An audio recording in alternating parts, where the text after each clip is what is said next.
ايه، اذا انا الان قلت الحق يا جماعه عندما قلت ان محمد بن عبد الوهاب لم يخطئ. اذا محمد بن عبد الوهاب يا جماعه معصوم عند هذا الوهابي. هو قال لا إني معصوم. مع قول الحق وكأنه الحق يدور حيث دار محمد بن عبد الوهاب ايوه، فقط. بقول لك كيف محمد بن عرفت عبد إنه الوهاب حق؟ معصوم.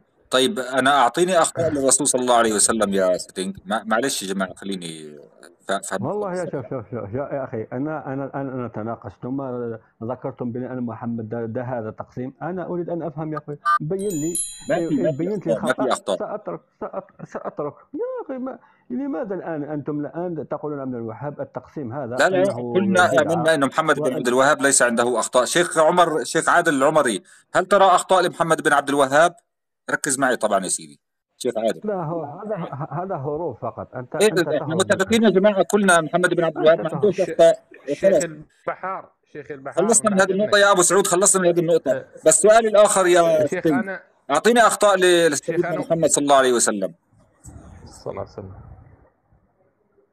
اتفضل يا صديق الوهابي. اخطاء يعني، نعم. كيف اخطاء في محمد صلى الله عليه وسلم؟ لا لا لا، الرسول صلى الله عليه وسلم محمد بن عبد الوهاب خلصنا منه. اعطيني اخطاء لسيدنا الرسول محمد صلى الله عليه وسلم. الرسول معصوم في الرسالة، وأما كما هو بشر يصيب ويخطئ. ايه، بشر يصيب ويخطئ، وفي الرسالة لا يصيب ويخطئ.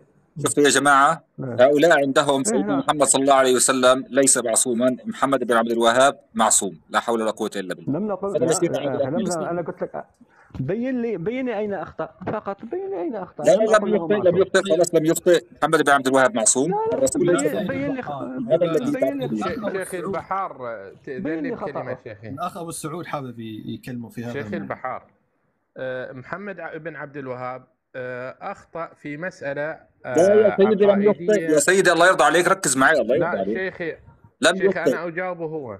يا سيدي، ولا هو ولا أخطأ هو. خلص، محمد بن عبد أخطأ الوهاب معصوم عند الوهابية، الرسول صلى الله عليه وسلم ليس معصوم عند الوهابية.